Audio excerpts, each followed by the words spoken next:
भगवान श्रीमन नारायण ने शेषनाग जी को आज्ञा की कि कलिकाल प्रारंभ हुआ है, हमारे रूप का, हमारे विधि का, विधान का, स्वरूप का, हमारे वेदों का, हमारे शास्त्रों का, हमारे नियमों का, सबका अनादर होना शुरू हो गया है। आप आचार्य रूप धारण करके पृथ्वी पर जाइए और जाकर के इन सबको विधि विधान से सत्य स्वरूप का वर्णन कीजिए। शेषनाग बोले हम नहीं जाएंगे। बोले क्यों नहीं जाएंगे? बोले हमको आप भेज तो दोगे, लेकिन फिर आप बहुत ज्यादा नियम कानून देखने लगते हैं फिर लोगों को उद्धार करने में। इसने इतना भजन किया है, इसने ये नियम किया है, उसने वो तपस्या की है, ऐसा किया है, तो ही आप उसको तारते हो, वरना आप उसका मुक्ति का मार्ग बंद रखते हो। श्रीमन नारायण बोले तो फिर आपकी इच्छा क्या है, आप कैसे जाओगे पृथ्वी पर? तो बोले पहले वचन दीजिए हमको। नारायण भगवान बोले क्या वचन चाहिए? बोले पहले हाथ रखो। बोले कि मैं जो मांगूंगा सो दोगे तो जाऊंगा मैं। तो श्रीमन नारायण ने शेषनाग के भुजाओं पर अपना हाथ रखा। बोले बोलो, हम वचन देते हैं जो मांगोगे सो देंगे। शेषनाग ने कहा नारायण दया सिंधो वात्सल्य गुण सागर येनं रक्ष जगन्नाथ बहुजन्मापराधिनम्।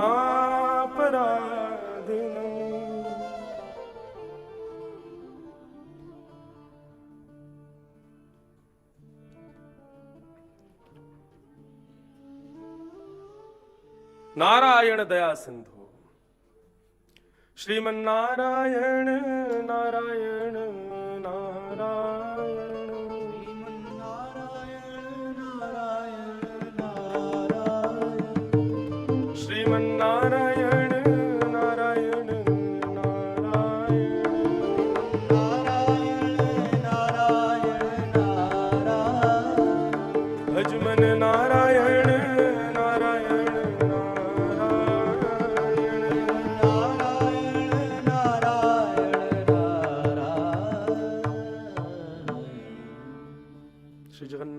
महाप्रभु की जय। बहुत ध्यान से सुनिए सब लोग, हमारी जानने योग्य बात है और हमको ये सुन के खुशी होगी, इसलिए जरूर सुनो। शेषनाग भगवान ने हाथ बढ़ाया और नारायण भगवान का हाथ रख के बोला जो मांगूंगा सो दोगे, पहले मुझे वचन दो तब मैं जाऊंगा पृथ्वी पे। नारायण भगवान ने हाथ रख दिया। बोले जो मांगोगे सो दूंगा, लेकिन तुम जाओ पृथ्वी पर। क्या मांगा? नारायण दया सिंधो वात्सल्य गुण सागर येनं रक्ष जगन्नाथ बहुजन्मापराधिनः। हे नारायण, हे दया सिंधु, आप वात्सल्य भाजन है, आप वात्सल्य के गुण सागर हैं, सब पर कृपा करते हैं, भक्त वत्सल हैं। ये कलयुग के लोग ना, ये लोग बड़े भोले हैं। मैं आपसे केवल इतनी प्रार्थना करना चाहता हूं, हे प्रभु, आपके सामने आकर के अपने नेत्रों से एक बार यदि कोई आपको केवल देख भर लेना, चाहे वो कितने भी अपराध उसके जीवन में हो, कितने भी पाप वो अपने जीवन में करके आया हो, कितने भी जन्मों जन्मांतर के उसके पाप हों, लेकिन वो यदि आपके सामने आकर के देख ले और अबोध बालक की तरह केवल आपको प्रणाम कर ले। बालक छोटा होता है, माता पिता उसको सिखा देते हैं प्रणाम कैसे करना है, लेकिन वो प्रणाम का मतलब नहीं जानता। उसको बता देते हैं, बोले कि बेटा चलो राधे राधे बोलो, तो वो हाथ जोड़ता है। उसको ये नहीं पता राधे राधे का मतलब क्या होता है। उसको बोले प्रणाम करो तो सिर झुका देगा, बोले जय करो तो हाथ उठा देगा जय, लेकिन उसको जय का मतलब नहीं पता, प्रणाम का मतलब नहीं पता, हाथ जोड़ने का मतलब नहीं पता, राधे राधे का मतलब नहीं पता। लेकिन फिर भी वो बालक जब ये क्रिया करता है तो हमको कितनी खुशी होती है, कितना प्यारा बालक है, उसको गोद में लेने की इच्छा होती है। हे जगन्नाथ, जब सामान्य जीव आपके सामने आकर के केवल हाथ जोड़ के प्रणाम मात्र करे ना, तो एक बालक पर जैसे वात्सल्य भाव उमड़ता है ना, ऐसे उसको देख करके हे प्रभु ये नम रक्ष जगन्नाथ है, उसकी रक्षा करना प्रभु। यदि ये वचन आप मुझे दोगे तो मैं पृथ्वी पर जाऊंगा, नहीं तो नहीं जाऊंगा। तब भगवान ने कृपा करके शेषनाग को आज्ञा की कि आप जाइए, मैं वचन देता हूं जो भी मेरे सामने आकर के केवल हाथ जोड़ करके प्रणाम मात्र करेगा, उसकी रक्षा करने का दायित्व मैं उठा लूंगा। वो सदा सर्वदा मेरे रक्षक में रक्षार्थ बना रहे, ये जिम्मेदारी मेरी बन जाएगी। तभी शेषनाग इस कलिकाल में भाष्यकार श्री रामानुज स्वामी जी के रूप में प्रकट हुए। भाष्यकार श्री रामानुज स्वामी जी महाराज जी की। तो जगन्नाथ बड़े कृपालु हैं। हमारे वृंदावन में श्री जगन्नाथ जी विराज रहे हैं, और वे साधारण जगन्नाथ जी नहीं है। श्री मंदिर पुरुषोत्तम क्षेत्र से पधारे श्री जगन्नाथ जी, और जो रत्न वेदी पर विराजते हैं वही जगन्नाथ जी वृंदावन में विराज रहे हैं।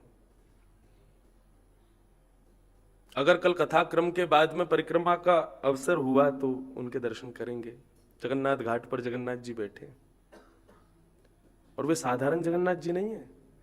जगन्नाथ जी के जितने नवकलेवर होते हैं उतने नवकलेवरों में भी सर्वश्रेष्ठ जगन्नाथ जी वृंदावन में विराज रहे। श्रेष्ठ तो सभी हैं, लेकिन इनमें अलौकिकता क्या है?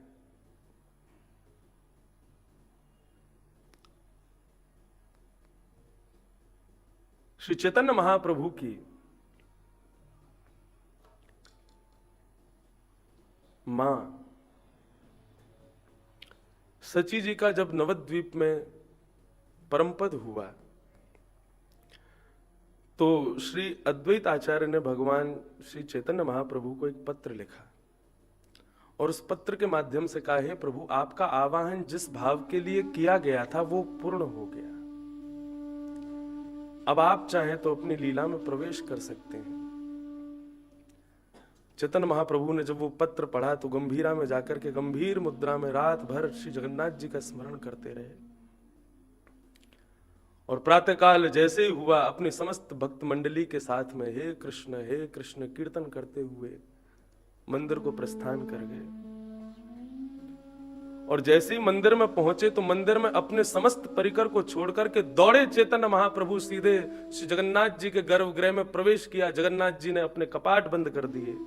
अंदर एक पुजारी खड़ा था। उस पुजारी ने देखा ये क्या हो रहा है। सामने आकर के श्री चैतन्य महाप्रभु अपने घुटने पर बैठ गए, जगन्नाथ जी के मुखमंडल को देखने लगे। जगन्नाथ जी का वह दारू ब्रह्म बोल पड़ा, और चैतन्य महाप्रभु को किशोरी जी के संबोधन से संबोधित करने लगे, हे किशोरी जी पधारो, अब आप अपनी लीला पूर्ण करो। और ये भाव कहते ही श्री चैतन्य महाप्रभु का श्री जगन्नाथ प्रभु में प्रवेश हो गया, लीला पूर्ण हो गई। उसी दिन के बाद से श्रीधाम वृंदावन के एक हरिदास बाबा को नित्य श्री जगन्नाथ जी का स्वप्न आने लगा, और श्री जगन्नाथ जी स्वप्न में आकर के ये भाव प्रस्तुत करते हैं कि हमारा नवकलेवर आने वाला है, बाबा आप कृपा करके जगन्नाथ धाम आओ और हमारे इस विग्रह को आप श्री वृंदावन धाम लेकर के आओ, क्योंकि ये साधारण नहीं है।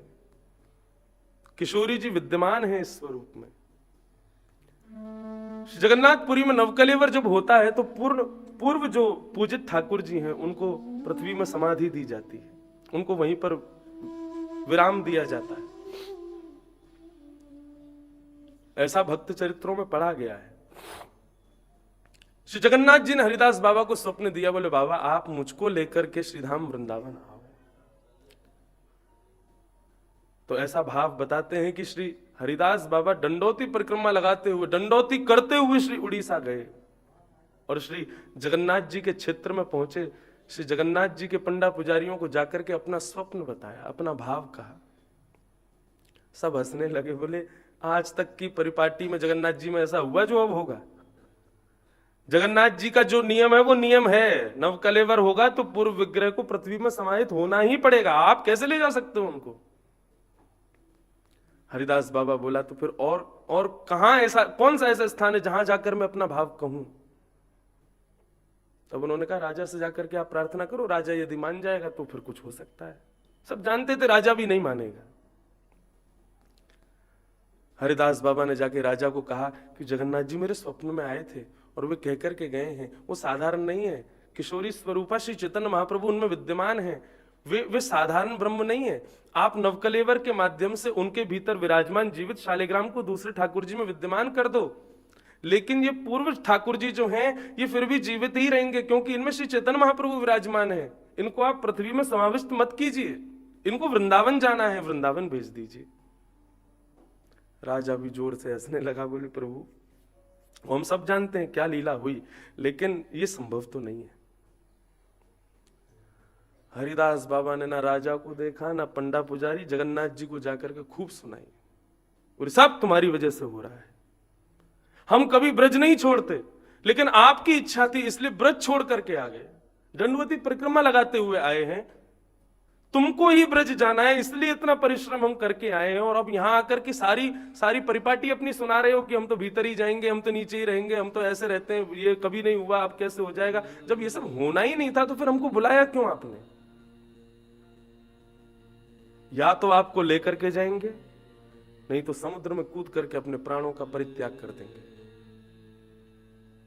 3 दिन हो गए, हरिदास बाबा ने कुछ ना पाया ना कुछ सेवन किया, समुद्र किनारे बैठते रहे। तीसरा दिन प्रारंभ हुआ, सूर्य अस्ताचल को था, चौथा दिन प्रारंभ होने वाला था।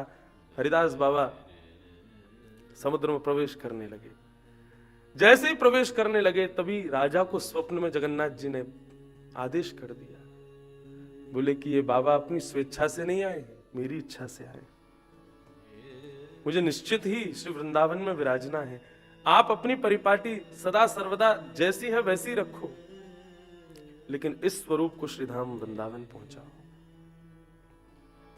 तभी राजा पंडा पुजारियों के साथ में समुद्र किनारे पहुंचा, हरिदास बाबा को समुद्र से बाहर निकाला और लाकर के उनको बिल्कुल सुव्यवस्थित किया और हाथ जोड़ करके कहा, प्रभु जगन्नाथ प्रभु की आज्ञा हो गई है, वे आपके साथ श्रीधाम वृंदावन पधारेंगे।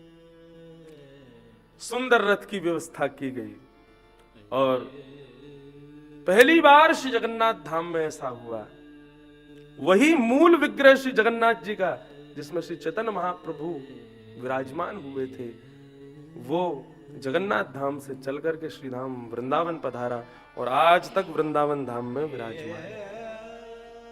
जगन्नाथ घाट पर आज भी श्री जगन्नाथ जी विराज रहे और पूर्ण भाव पूर्ण स्वरूप के साथ। कभी कभी उनका स्वरूप देखते हैं तो स्वरूप देखने में लगता है कि विरहातुर जगन्नाथ जी, उनका स्वरूप ऐसा दिखता है, लेकिन श्री किशोरी जी के समाविष्ट हुए वो जगन्नाथ जी का रूप आज भी श्री वृंदावन धाम में विराज रहा है। सदा वृंदावन वसति लीला परिचरो जगन्नाथ स्वामी नयन पथगामी भवतु में। वो भले ही नीलाचल में अपने एक रूप से विद्यमान है, लेकिन हृदय से तो सदा सर्वदा इस वृंदावन में ही निवास करते हैं। वृंदावन कभी छोड़ते ही नहीं श्री जगन्नाथ जी। और इस बार ये उत्सव की परिकल्पना इतनी सुंदर सी जगन्नाथ जी ने जो व्यवस्थित की है वो इसी भाव से की है। ठाकुर जी बड़ी प्रसन्न मुद्रा में यही भाव कहने आए, भाई तुम लाल जी को लेकर जगन्नाथपुरी क्यों आ रहे हो, हमको जगन्नाथ धाम से वृंदावन आना चाहिए। वृंदावन आए हैं, जगन्नाथ जी पधारे हैं, संपूर्ण नीलाचल यहां पर विद्यमान है। तो ये सब परिकल्पना ठाकुर जी की। ऐसे कृपा सिंधु श्री जगन्नाथ जी को हम प्रणाम करते हैं।